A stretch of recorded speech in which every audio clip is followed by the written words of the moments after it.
رتی ماشا تولا۔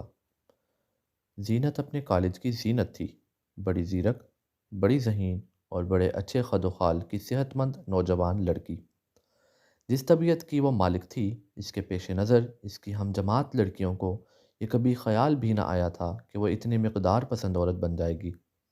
ویسے وہ جانتی تھیں کہ چائے کی پیالی میں صرف ایک چمچ شکر ڈالتی ہے، زیادہ ڈال دی جائے تو پینے سے انکار کر دیتی ہے۔ قمیص اگر آدھا انچ بڑی یا چھوٹی سل جائے تو کبھی نہیں پہنے گی، لیکن انہیں یہ معلوم نہیں تھا کہ شادی کے بعد وہ اپنے خاوند سے بھی نپی تلی محبت کرے گی۔ زینت سے ایک لڑکے کو محبت ہو گئی۔ وہ اس کے گھر کے قریب ہی رہتا تھا، اگر یوں کہیے کہ اس کا اور زینت کا مکان آمنے سامنے تھا۔ ایک دن اس لڑکے نے، جس کا نام جمال تھا، اسے کوٹھے پر اپنے بال خشک کرتے دیکھا تو وہ سر تا پا محبت کے شربت میں شرابور ہو گیا۔ زینت وقت کی پابند تھی، صبح ٹھیک 6 بجے اٹھتی، اپنی بہن کی 2 بچوں کو اسکول کے لیے تیار کرتی، اس کے بعد خود نہاتی اور سر پر تولیہ لپیٹ کر اوپر کوٹھے پر چلی جاتی اور اپنے بال جو اس کے ٹخنوں تک آتے تھے سکھاتی، کنگھی کرتی اور نیچے چلی آتی۔ جوڑا وہ اپنے کمرے میں آ کر کرتی تھی۔ اس کی ہر حرکت اور اس کے ہر عمل کے وقت معین تھے۔ جمال اگر صبح 6:30 بجے بھی اٹھتا اور ہوائج ضروری سے فارغ ہو کر اپنے کوٹھے پر پہنچتا تو اسے نا امیدی کا سامنا کرنا پڑتا، اس لیے کہ زینت اپنے بال سکھا کر نیچے چلی گئی ہوتی۔ ایسے لمحات میں وہ اپنے بالوں میں انگلیوں سے کنگھی کرتا اور ادھر ادھر دیکھ کر واپس نیچے چلا جاتا۔ اس کو سیڑھیاں اترتے ہوئے یوں محسوس ہوتا کہ ہر زینہ کنگھی کا ایک دندانہ ہے جو اترتے ہوئے ایک ایک کر کے ٹوٹ رہا ہے۔ ایک دن جمال نے زینت کو ایک رکا بھیجا۔ وقت پر وہ کوٹھے پر پہنچ گیا تھا جبکہ زینت اپنے ٹخنوں تک لمبے بال سکھا رہی تھی۔ اس نے یہ تحریر جو خوشبودار کاغذ پر تھی روڑے میں لپیٹ کر سامنے کوٹھے پر پھینک دیا، لیکن اس کو جمال کی شوخی تحریر پسند نہ آئی اور وہ سرتاپا فریاد بن گئی۔ اس نے لکھا تھا: زلف برہم سنبھال کر چلیے، راستہ دیکھ بھال کر چلیے، موسم گل ہے اپنی باہوں کو میری باہوں میں ڈال کر چلیے۔ موسم گل قطع نہیں تھا، اس لیے اس آخری شعر نے اس کو بہت کوفت پہنچائی۔ اس کے گھر میں کئی گملے تھے جن میں بوٹے لگے تھے، یہ سب کے سب مرجھائے ہوئے تھے۔ جب اس نے یہ شعر پڑھا تو اس کا رد عمل یہ ہوا کہ اس نے مرجھائے ہوئے بے گل بوٹے اکھاڑے اور انہیں کنستر میں ڈال دیا جس میں کوڑا کرکٹ وغیرہ جمع کیا جاتا تھا۔ ایک زلف اس کی برہم رہتی تھی، لیکن راستہ دیکھ بھال کر چلنے کا سوال کیا پیدا ہوتا تھا؟ زینت نے سوچا کہ یہ محض شاعرانہ تک بندی ہے، لیکن اس کے بال ٹخنوں تک لمبے تھے۔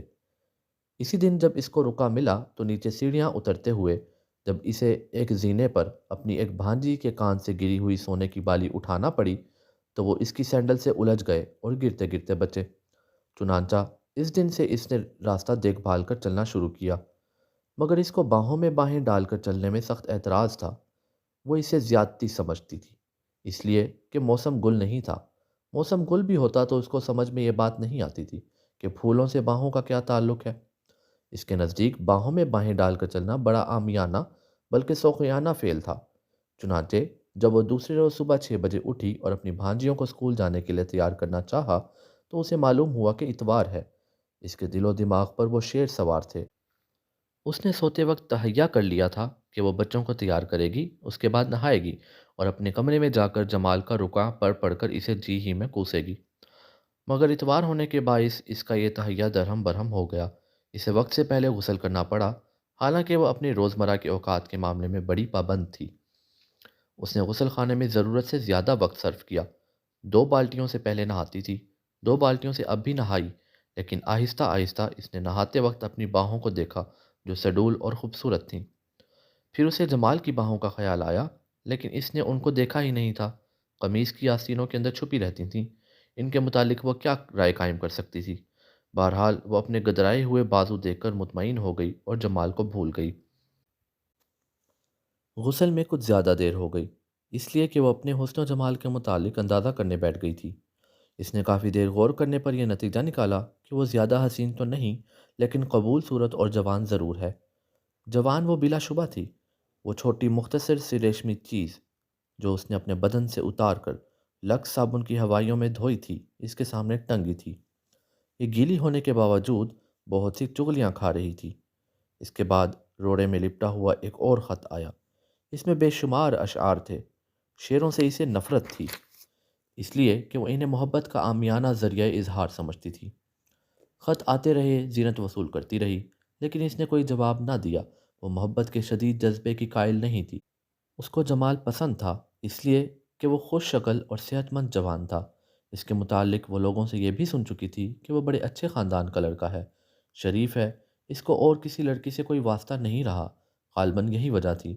ایک دن اس نے اپنی نوکرانی کے 10 سالہ بچے کے ہاتھ اس کو یہ رکا لکھ کر بھیج دیا: آپ کی رکا نویسی پر مجھے اس کے سوا اور کوئی اعتراض نہیں کہ یہ شعروں میں نہ ہوا کرے۔ مجھے ایسا لگتا ہے کہ کوئی مجھے چاندی اور سونے کے ہتھوڑوں سے کوٹ رہا ہے۔ یہ خط لکھنے کے بعد جمال نے اشعار لکھنے چھوڑ دیے، لیکن اس کی نثر ان سے بھی کہیں زیادہ جذبات سے پر ہوتی تھی۔ زینت کی طبع پر یہ بھی گراں گزرتی۔ وہ سوچتی یہ کیسا آدمی ہے۔ وہ رات کو سوتی تو اپنا کمرہ بند کر کے قمیص اتار دیتی تھی، اس لیے کہ اس کی نیند پر یہ ایک بوجھ سا ہوتا تھا۔ مگر جمال تو اس کی قمیص کے مقابلے میں کہیں زیادہ بوجھل تھا۔ وہ اسے کبھی برداشت نہ کر سکتی، لیکن اس کو اس بات کا کامل احساس تھا کہ وہ اس سے والہانہ محبت کرتا ہے۔ یہی وجہ ہے کہ زینت نے جمال کو کئی موقع دیے کہ وہ اس سے ہم کلام ہو سکے۔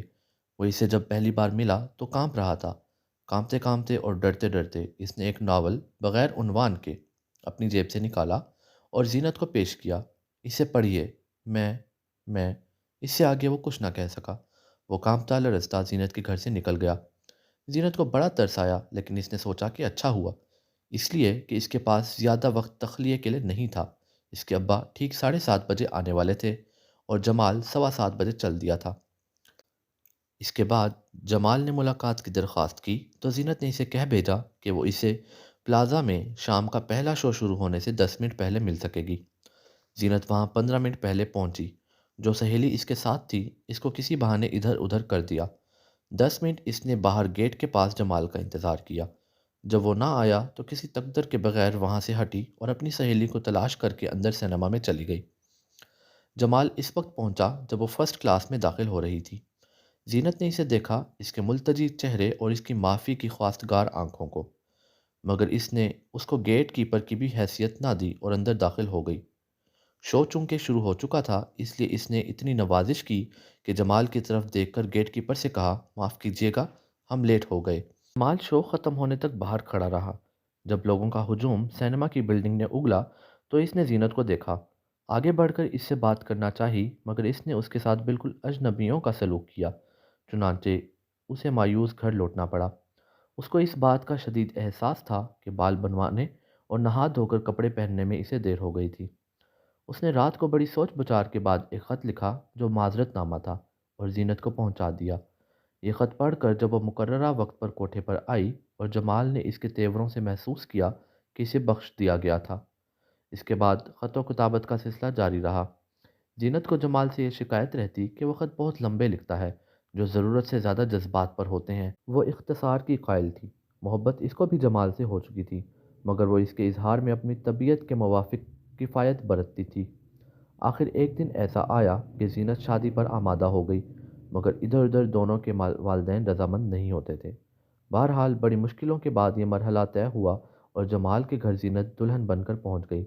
حجلہ عروسی سجا ہوا تھا، ہر طرف پھول ہی پھول تھے۔ جمال کے دل و دماغ میں ایک طوفان برپا تھا عشق و محبت کا۔ اس نے چنانچہ عجیب و غریب حرکتیں کی۔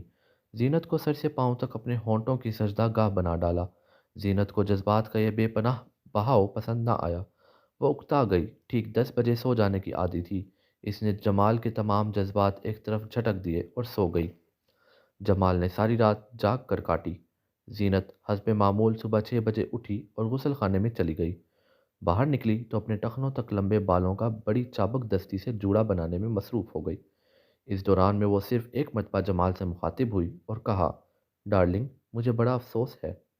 جمال اس ننھے سے جملے سے ہی خوش ہو گیا تھا، جیسے کسی بچے کو کھلونا مل گیا ہو۔ اس نے دل ہی دل میں اس فضا ہی کو چومنا شروع کر دیا جس میں کہ زینت سانس لے رہی تھی۔ وہ اس سے والہانہ طور پر محبت کرتا، اس قدر شدید انداز میں کہ اس کی مقدار پسند طبیعت برداشت نہیں کرتی تھی۔ وہ چاہتی تھی کہ ایک حد مقرر ہو جائے جس کے مطابق جمال اپنے عشق و محبت کا اظہار کرے۔ ایک دن اس نے جمال سے کہا: آپ مجھ سے یقیناً ناراض ہو جاتے ہوں گے کہ میری طرف سے آپ کو محبت کا جواب تار کے سے اختصار میں ملتا ہے، لیکن میں مجبور ہوں، میری طبیعت ہی کچھ ایسی ہے۔ آپ کی محبت کی میں قدر کرتی ہوں۔ مجھے بھی آپ سے پیار ہے، لیکن پیار مصیبت نہیں بن جانا چاہیے۔ آپ کو اس کا خیال رکھنا چاہیے۔ جمال نے بہت خیال رکھا، ناپ تول کر اپنی بیوی سے محبت کرنے کی سعی کی، مگر ناکام رہا۔ وہ طبعاً انتہا پسند تھا۔ نتیجہ یہ ہوا کہ دونوں میں ناچاقی ہو گئی۔ زینت نے سوچا کہ طلاق ہی بہترین صورت ہے جو بدمزگی دور کر سکتی ہے۔ چنانچہ جمال سے علیحدگی اختیار کرنے کے بعد اس نے طلاق کے لیے جمال کو کہلوا بھیجا۔ اس نے جواب دیا کہ مر جائے گا مگر طلاق نہیں دے گا۔ وہ اپنی محبت کا گلا ایسے بے رحم طریقے سے گھونٹنا نہیں چاہتا۔ زینت کے لیے جمال کی یہ محبت بہت بڑی مصیبت بن گئی تھی۔ اس نے اس سے چھٹکارا حاصل کرنے کے لیے عدالت سے رجوع کیا۔ عدالت میں پہلے روز فریقین حاضر ہوئے تو عجب تماشا ہوا۔ جمال نے زینت کو دیکھا تو اس کی حالت غیر ہو گئی۔ اس کے وکیل نے مجسٹریٹ سے درخواست کی کہ سماعت کسی دوسری تاریخ پر ملتوی کر دی جائے۔ زینت کو بڑی کوفت ہوئی، وہ چاہتی تھی کہ جلد کوئی فیصلہ ہو۔ اگلی تاریخ پر جمال حاضر عدالت نہ ہوا۔ زینت کو معلوم ہوا کہ وہ بیمار ہے۔ دوسرے مہینے کی تاریخ پر بھی وہ نہ آیا، تو زینت نے ایک رکا لکھ کر جمال کو بھیجا کہ وہ اسے پریشان نہ کرے اور اب کی جو تاریخ مقرر ہوئی اس پر ضرور آئے اور ٹھیک وقت پر آئے۔ تاریخ 16 اگست تھی۔ رات سے موسلا دھار بارش ہو رہی تھی۔ زینت حسب معمول صبح 6 بجے اٹھی، نہا دھو کر کپڑے پہنے اور اپنے وکیل کے ساتھ ٹانگے میں عدالت پہنچ گئی۔ اس کو یقین تھا کہ جمال وہاں موجود ہوگا، اس لیے کہ اس نے اس کو لکھ کر بھیجا تھا کہ وقت پر پہنچ جائے۔ مگر جب اس نے ادھر ادھر نظر دوڑائی اور اسے جمال نظر نہ آیا تو اس کو بہت غصہ آیا۔ مقدمہ اس دن سر فہرست تھا۔ مجسٹریٹ نے عدالت میں داخل ہوتے ہی تھوڑی دیر کے بعد جمال اور زینت کو بلایا۔ زینت اندر جانے ہی والی تھی کہ اس کو جمال کی آواز سنائی دی۔ اس نے پلٹ کر دیکھا تو اس کا دل دھک سے رہ گیا۔ اس کا چہرہ خون سے لتھڑا ہوا تھا، بالوں میں کیچڑ، کپڑوں پر خون کے دھبے۔